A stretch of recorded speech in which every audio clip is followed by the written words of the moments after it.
Ça vaut le détour jusqu'à 19h. Et on vous parle de ce festival Escale Voyageuse. Ça fait tellement plaisir d'annoncer un festival. Bonsoir Anne, merci d'être avec nous. Bonsoir Julien. L'association du festival, c'est ADM, l'association. Et le festival, donc c'est Escale Voyageuse, 24e édition. Alors évidemment un peu particulière cette année, Anne. Tout à fait, un peu particulière cette édition, mais en même temps, un virus n'allait pas nous arrêter. C'était pas une option que de ne rien proposer, puisque l'an dernier, on a été bloqué quelques jours avant la 23e édition donc. Et c'est pour ça que cette année, on va se lancer dans la grande aventure d'un festival en numérique. Bon, alors, il y aura bien un endroit du festival qui est un théâtre avignonnais. Alors, c'est inutile de venir gratter à la porte. On ne va pas vous ouvrir. Tout se passe donc à distance. Pour ceux qui ne connaissent pas du tout Escale Voyageuse, comment on peut le présenter simplement en quelques mots, le festival ? On pourrait le présenter comme un festival organisé par des fous de voyage et d'aventure et à l'attention d'autres dingues de voyage et d'aventure. Voilà, on pourrait le présenter de cette manière-là et surtout organisé uniquement par des bénévoles et avec des aventuriers qui ne seront pas présents, sauf malgré tout pour un tiers d'entre eux. 4 d'entre eux seront en direct après la projection.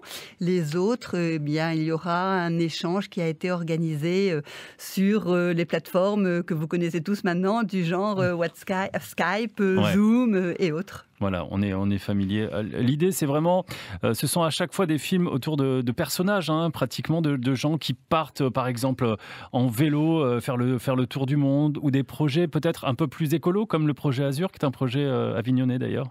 Alors ce projet, il est très joli parce que le projet Azur, il a démarré avec Anaëlle Marot, qui était une volontaire service civique dans notre association et qui a pris un coup de foudre il y a 2 ans pour un film qui s'appelait Le Grand Saphir et qui relatait des projets écologiques et solidaires tout au long de la Méditerranée. Et donc, Anaëlle a décidé, elle aussi, de se lancer dans ce type de projet. Et elle fédère autour d'elle toutes des associations entre Marseille et Monaco, entre Marseille et Perpignan, pour aller tous les week-ends ramasser les déchets sur les plages. Et le film et son film sera présenté donc samedi à 14h. Voilà, ça se passe en ligne. Comment ça se passe d'ailleurs ? Vous avez travaillé avec une équipe de télévision. Enfin, comment on fait un festival en ligne ? Alors, on a eu la grande chance d'être en relation avec l'IMCA qui fait notre bande-annonce depuis de nombreuses années et qui ont été partants pour partir sur ce projet, sur ce challenge. C'est l'école des nouvelles images d'Avignon, c'est ça ? Exactement, c'est l'école c'est ça, exactement. Et donc, ils ont décidé de monter un plateau TV au théâtre de la Luna et donc avec des stagiaires en formation professionnelle pour adultes. Donc, c'est un vrai défi pour eux, mais c'est grâce à eux qu'on peut se lancer dans cette aventure. Et puis ça sera un vrai défi pour vous aussi d'animer tout ça en ligne. Les films sont à voir gratuitement, mais alors évidemment tout ça a un coût, donc il y a un appel aux dons et à participation qu'on fait donc sur le site internet d'escale-voyageuse.org. Tout à fait, c'est une possibilité effectivement de faire un geste solidaire, mais malgré tout, on a décidé d'envoyer nos 12 films gratuitement pour toutes les personnes qui souhaiteraient y accéder. On va refaire une émission dans cette semaine avec justement un des aventuriers qui sera présent samedi soir à 20h pour la projection de son film Marcher pour Guéna. Il y aura un moment d'échange, un temps d'échange à l'issue du film. Juste en quelques mots, comment on peut présenter ce film qui est absolument incroyable, qui est remarquable, que j'ai eu le plaisir déjà de voir. C'est une folle épopée en Éthiopie.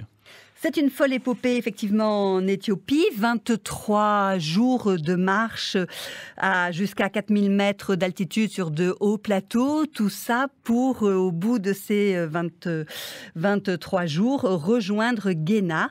Guéna, où est célébré le Noël orthodoxe dans l'Éthiopie chrétienne.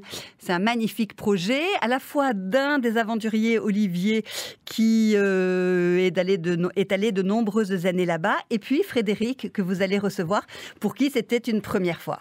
Voilà, il y a 12 films à voir, c'est gratuit, c'est le festival Escale Voyageuse, vendredi, samedi et dimanche. Voilà, ça va nous distraire un peu des plateformes habituelles, voir d'autres films et d'autres approches du monde, ça nous fera voyager tout au long de ce week-end. Escale-voyageuse, au pluriel, .org. Merci Anne, à bientôt. Merci beaucoup Julien. France Bleu Vaucluse.